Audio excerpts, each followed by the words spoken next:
میری جوانی قیام میں گزری ہے، میری جوانی رکوع میں گزری ہے۔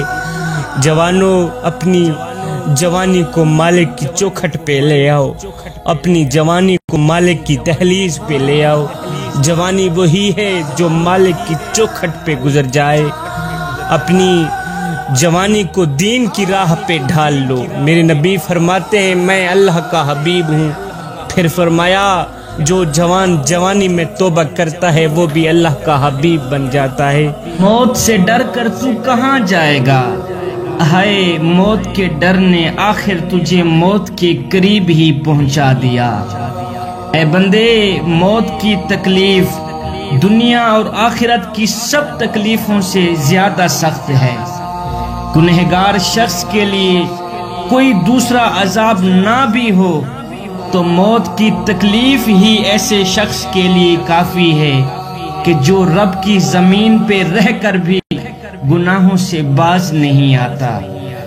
حضرت حسن بصری نے فرمایا کہ جب کوئی شخص مرتا ہے تو اس کے گھر والے رونا شروع کرتے ہیں، ادھر سے وہ رونا شروع کرتے ہیں، ادھر مکان کے دروازے پہ کھڑا ہو کے موت کا فرشتہ کہتا ہے اور رونے والوں میں نے اس کی روزی نہیں کھائی، یہ اپنی ساری روزی خود کھا چکا ہے، یہ اپنا سارا رزق خود کھا چکا ہے، اور رونے والوں میں نے اس کی عمر کم نہیں کی، یہ خود اپنی ساری عمر گزار چکا ہے، مجھے تو اس گھر میں پھر سے آنا ہے، بار بار آنا ہے، تم کیوں رو رہے ہو؟ خدا کی قسم اگر گھر والے اس وقت موت کے فرشتے کو دیکھ لیں یا اس کی باتیں سن لیں تو سارے رشتہ دار مردے کو بھول جائیں، اپنی ہی فکر میں لگ جائیں۔ اے بندے، میرے رب کی رحمت تیرا بڑھ چڑھ کے انتظار کر رہی ہے، میرے رب کی رحمت تیرا بڑھ چڑھ کے انتظار کر رہی ہے۔ جب کسی گنہگار شخص کا، بدکار شخص کا جنازہ نکلتا ہے، لوگ اسے اپنے کندھوں پر اٹھاتے ہیں تو مردے کی روح چیخ چیخ کے کہتی ہے اور مجھے کہاں لے کے جا رہے ہو، اور اپنے ہاتھوں سے مجھے آگ میں پھینکنے جا رہے ہو، اور مجھ پہ کچھ تو ترس کھاؤ، کچھ تو رحم کرو، قبر کی آگ مجھے تو دور سے دکھائی دے رہی، وہ دیکھو قبر میں آگ بھڑک رہی ہے، اور ایک قبر کی آگ مجھے تو دور سے دکھائی دے رہی ہے، تمہیں دکھائی کیوں نہیں دے رہی؟ میرے حضور فرماتے ہیں مردے کی چیخ انسان کے علاوہ ہر چیز سنتی ہے، ہر چیز سنتی ہے، اگر انسان سن لیں تو بے ہوش ہو جائیں۔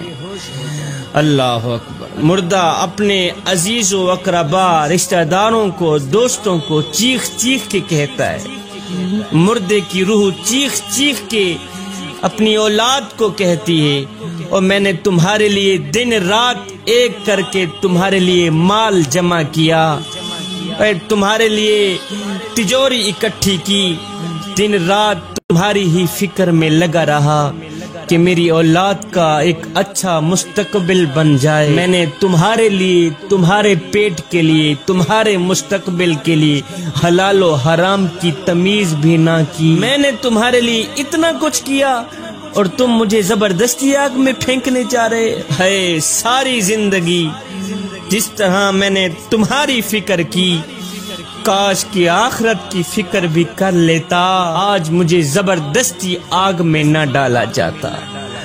اللہ اکبر۔ پھر فرمایا جب مومن کا جنازہ نکلتا ہے، اللہ اکبر، میرے کریم نبی نے فرمایا، صحابہ جی یا رسول اللہ، فرمایا جب مومن کا جنازہ نکلتا ہے تو مومن کی روح کہتی ہے جلدی کرو، مجھے میرے اصلی مکان میں چھوڑ آؤ، جلدی کرو مجھے میرے اصلی گھر میں چھوڑ آؤ، ساری زندگی جس مالک کا نام جپتا رہا، ساری زندگی جس رب کا نام لیتا رہا، آج اسی کا میں نے دیدار بھی کرنا ہے، جلدی کرو، تم دیر کیوں کر رہے؟ فرمایا مردے کو جب قبر میں اتارا جاتا ہے تو وہ دو صورتوں میں پچھتاتا ہے، دو صورتوں میں پچھتاتا ہے مردہ۔ اگر وہ نیک بندہ ہوتا ہے تو اس بات پہ پچھتاتا ہے کہ اس نے زیادہ نیکیاں کیوں نہ کی۔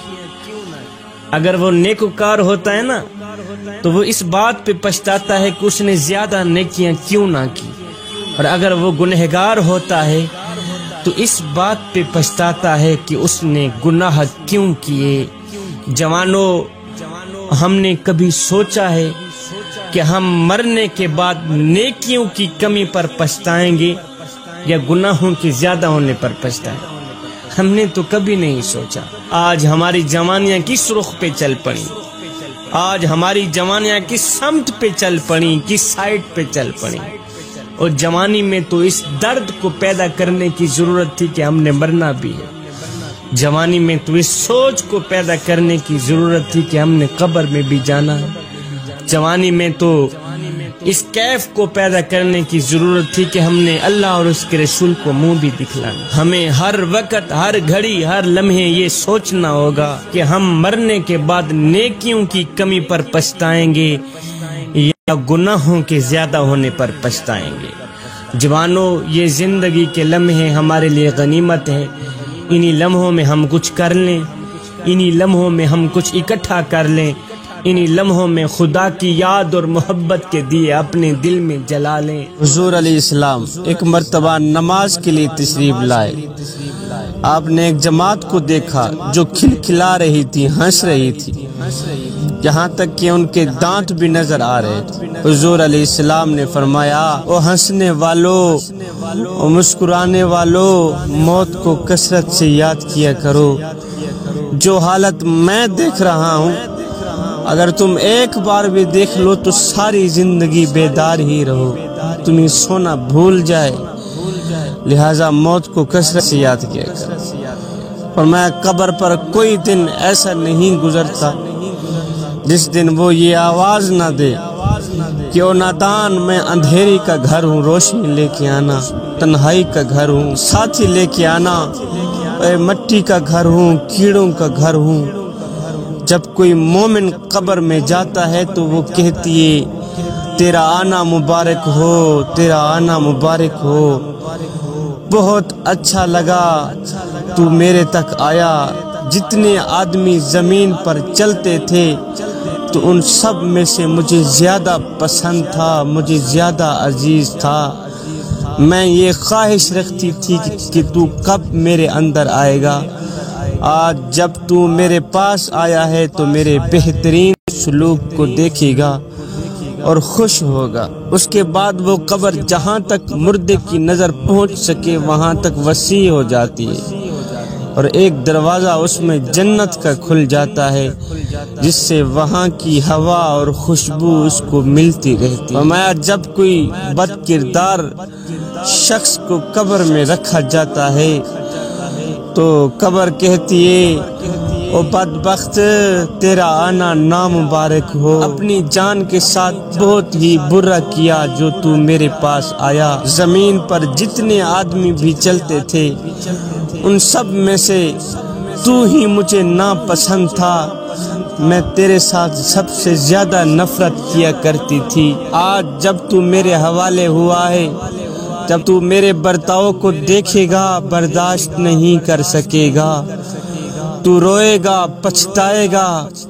اس کے بعد وہ اس طرح اس شخص کو دباتی ہے کہ پسلیاں آپس میں ایک دوسرے میں پیوست ہو جاتی ہیں، اور 70 اژدہے اس پر ایسے مسلط ہو جاتے ہیں کہ اگر ایک بھی زمین پر پھونکا مار دے تو اس کے اثر سے زمین پر گھاس تک باقی نہیں رہے گا اور نہ ہی تو اگے گا۔